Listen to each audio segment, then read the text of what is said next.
Dana, just going back, once you've had a chance to look at week one, maybe just start with the offense, what you liked, or maybe the sort of the still working through some things part of how you guys want to approach things offensively.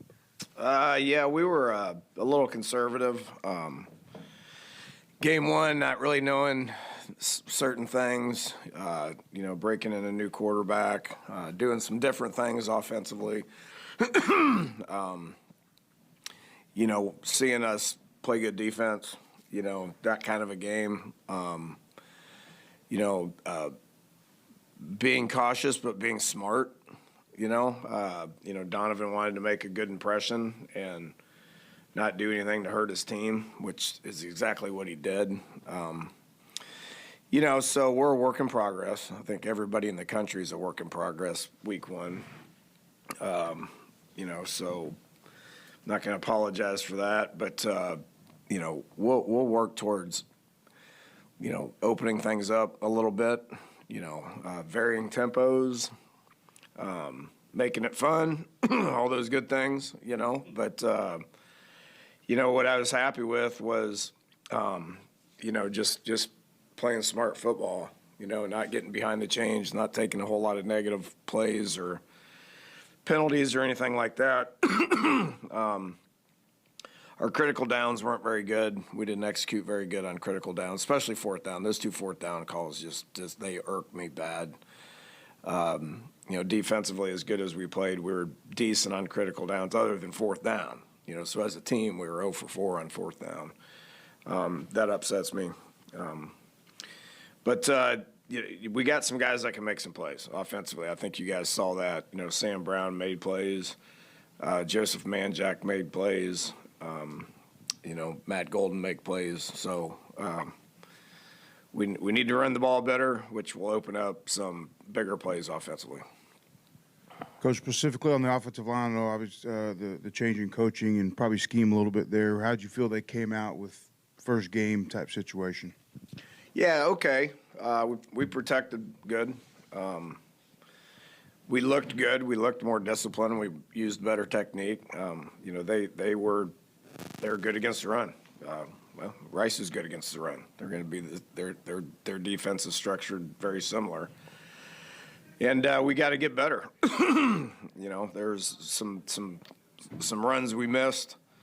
But they were packed in there pretty good. So we got to do a better job of opening things up a little bit more so we can have the appropriate numbers to be able to block. So we're a work in progress, but I admit that. But I thought we did a good job of just staying the course and managing the game, and at the end of the day, winning the game. That's what it's kind of about, right? So, positive note: our 2-minute drive before half was really good. Managed the clock, pushed it down the field, got points, and then our 4-minute drive at the end of the game, killing almost 5 minutes, was, I think, good for everybody to see, right? So. There's some, no turnovers. There's some positives, but when we're in a game like this, we've got to do what we got to do to win the game. We're not always going to be in low-scoring games. I think we all know that. So we will work hard on being more effective. Obviously, that will happen. Dana, going back real quick on the critical downs, those fourth down calls, were they more execution? Did you see in the booth what you liked, what you wanted to do on that play, or was it just combination of maybe not being the right situation? Nah, the play calls are fine. It's just execution. Those are my decisions. I thought they were the right ones. But it's just execution. So we're going to coach things up and know what they're going to do schematically on specific fourth downs, and we thought we had the right looks, and we just didn't execute. Any updates on Chidozie and Jamari? I haven't got anything yet. I go into a staff meeting here in 24 minutes, to be honest with you, where I will get those updates from them seeing doctors and such. So I haven't received bad news. Coach, you touched on a little bit. What does Rice do well? They got a lot of defense. They got a lot of offense. They do a lot. Okay, so just as far as the game, this is the third time Actually, it's the 5th time for me. But this game has been played, obviously a trophy game, Bayou Bucket. Hopefully it stays right here at the University of Houston. 45th game, I believe. So I know this game means a lot to a lot of people. It means a lot to both teams. Crosstown rival, great history. This game's always hard. It's a challenging game. It's back and forth. It has been for 45 games. So, I know this is one that means a lot to them. Like we've won it, I think, 7 years in a row at this point. That's never happened before. So we will expect a challenging game. They were one play away last year, as we all remember. Came down to the last play.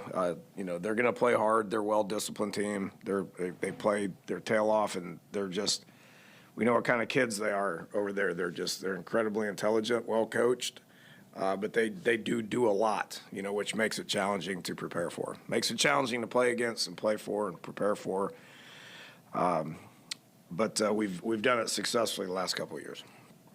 Which people write it off a lot as cliche to say how tough it is. Just winning's not easy in football in general. But as you look around the rest of the Big 12 after the first weekend and see how it played out, how thankful are you just simply to be in the win column? Oh, man, yeah, it was a big win for us. UTSA's won 23 games in the last couple of years. We've won 21. It meant a lot to both teams. You could tell. I was just proud of our team. We were the more disciplined football team. We did what we needed to do to win the game, and I was happy with that. It was a big win for everybody. It was a great atmosphere. I commented on that after the game as far as, student section and fan base and, just the whole Houston concept and all that. Don't ever take a win for granted. You can say it was a boring, ugly win if you want to. I'll take it. Week 1, take it, move on, try to get better. Looking forward to week 2. You said earlier that the way the defense played allowed you to do some different things offensively to be conservative. What specifically do you change based on what you're seeing from your defense? Offensively? Yeah. Well, I mean, like I said, every game's different, and we missed some reads, we missed some throws. Had a couple of drops, all that stuff. We have a plan for what we want to do offensively. And we got to execute a little bit better and move the chains in order to do that. We can run 2-minute offense and go fast. We can run 4-minute offense and go slow. We have to get into a rhythm, and every year is different. Every team's different. I didn't know we were an air raid team last year for the first 4 or 5 games. I had to figure it out. Every team's different. Every year is different. So, last year we weren't having as much success in the run game. We weren't having as much success defensively. So we opened things up and we started throwing that thing everywhere. That's just not the direction of where I want this. I don't want that to be the backbone of our football team. It's not good for a lot of reasons. And we're going to be able to do things based on how the games are going, based on how our season's going. Coach, do you prefer the offense to spread it around for targets for wide receivers, or does it depend on matchups and the opponent? Yeah, a little both. We have, I think, 5-6 receivers that I think are good players. We played 4 different tight ends, 4 backs. We got enough people. We got young, talented receivers that are going to continue to get better and develop and get ready to play. Spreading the ball around makes it more challenging for defenses. If we don't have enough people to do it, then you got to create matchups, which is what we did with Tank the last couple of years. So we can do either one. I would prefer to be able to put I'd be able to 5 skill kids out there that can all make plays and spread that thing around. That's the history of what we've done offensively. I think we're trending in that direction.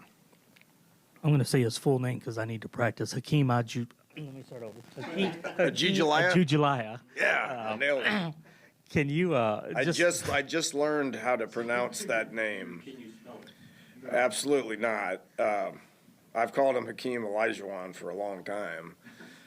He's been here for a long time. I'm very proud of him.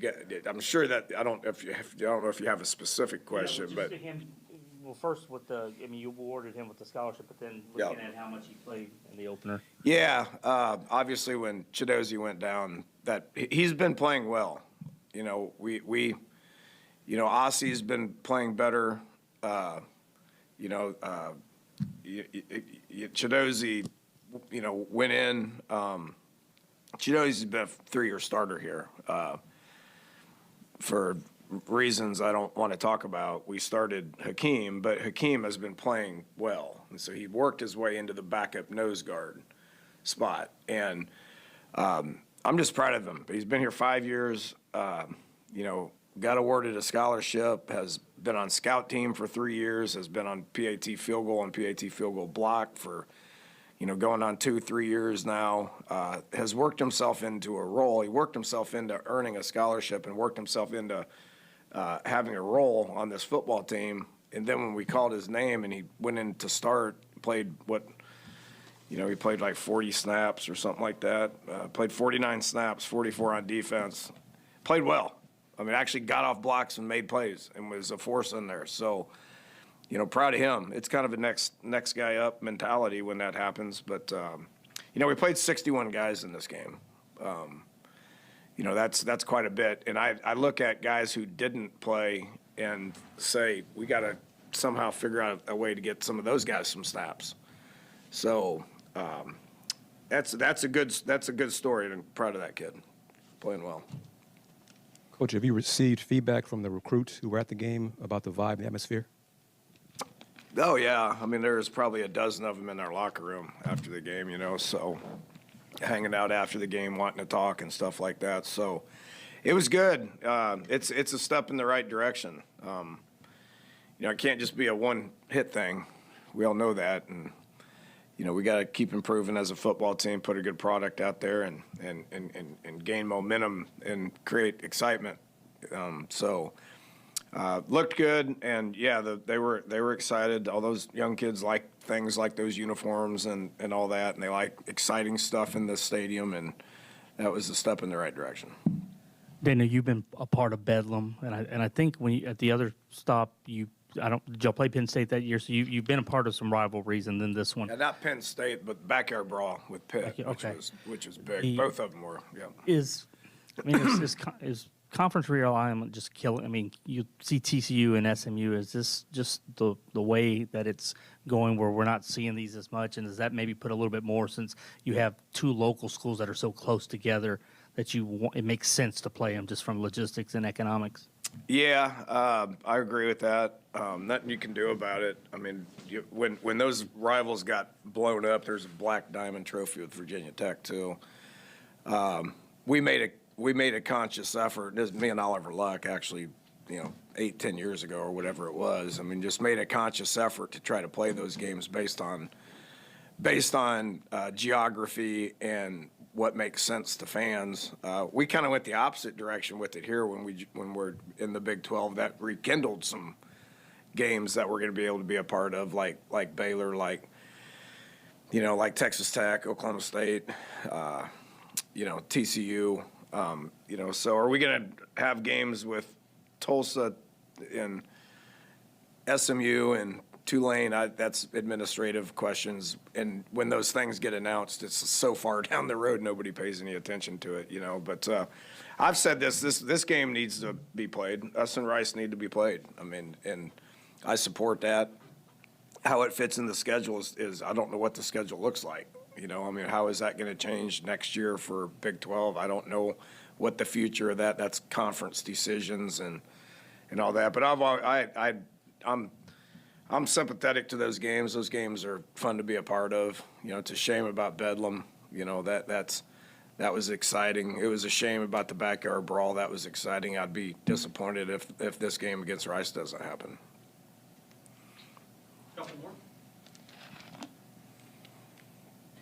I guess you had mentioned Saturday, Brandon Campbell kind of got nicked up a little bit. So did that, in terms of how you divided stuff up and the approach that you took, Stacy and Mathis, did that sort of affect greatly what you wanted to? Yeah, we need to play Parker Jenkins more. He's got he's got ability. He only played, I think, 3 snaps. The one kick return he got, you can see how he moves. He jumped around a little bit and, shot. We unfortunately had a holding call on that, on that specific play, which was a good call. But, Brandon, he didn't practice very much, and he was nicked up a little bit and just couldn't get it going. I thought he's had a good camp, so he just needs to get healthy and go. All those backs are going to deal with things all year. I mean, that position is hard. I thought Stacy ran well. I thought Tony ran hard. We're going to need all those guys. And we're going to need all 4 all year. So how those reps are divided is going to be based on how they practice and how they feel in the game. Coach, you brought up heading into the season the job Latravian's done in camp, good camp and all that, and then of course in the game, he popped off a bit there. Just thoughts on that and what that means for his future. Yeah, I said he was one of I think 4 freshmen that took snaps, and mentioned him because I've seen that flash. I mean, this dude's running 20, 21 miles an hour every day. And they attempted to double team him twice, and they couldn't touch him, and he made 2 tackles. I mean, so he needs to get used to people double teaming him, which is going to open up people like Traylon Payne and stuff like that to get down there and get in on the action. CJ Nelson got in on one as well. I was happy with our special teams. I thought we dominated special teams. So there's some real positives for game 1, but that he showed it. He showed out now. I think he played 4 snaps and he showed up twice. So and would have showed up one more time if that kid didn't knee it on the 3-yard line. But we need to get him more involved. I know Doug's trying to look at some things on how we can get him involved a little bit defensively. Coach Scott as special teams as well. Yep. Jack Martin hadn't had a lot of attempts coming into this year. The 51 yards, but how did you feel like things played out with him? Good. Very, very happy with him. I hate that his first one was that long. I mean, we went backwards. That was one of our negative plays when we, I had said we were probably going to go for it. It was 2-down territory, so we called a run. They guessed right and loaded the box up, so they got a TFL, so we went backwards. So it was kind of in that 33, 34-yard line range where you don't really know what to do, and it's coin toss. So we kicked it, and I hated his first one was that long because I think Jack's really talented. He drilled 2 more after that. We took the other one off the board, and I'm glad we did because that's when we scored a touchdown. But his kickoffs are really good too. I mean, he gets that thing high. He's got great hang time. He's a good player. Lane had a good day too. Our expectations for him are so high that he didn't hit the ball great, but we still had 44 net. So special teams wise, I was very happy with what I saw. Thanks so much, Coach. You got it. See you on Saturday.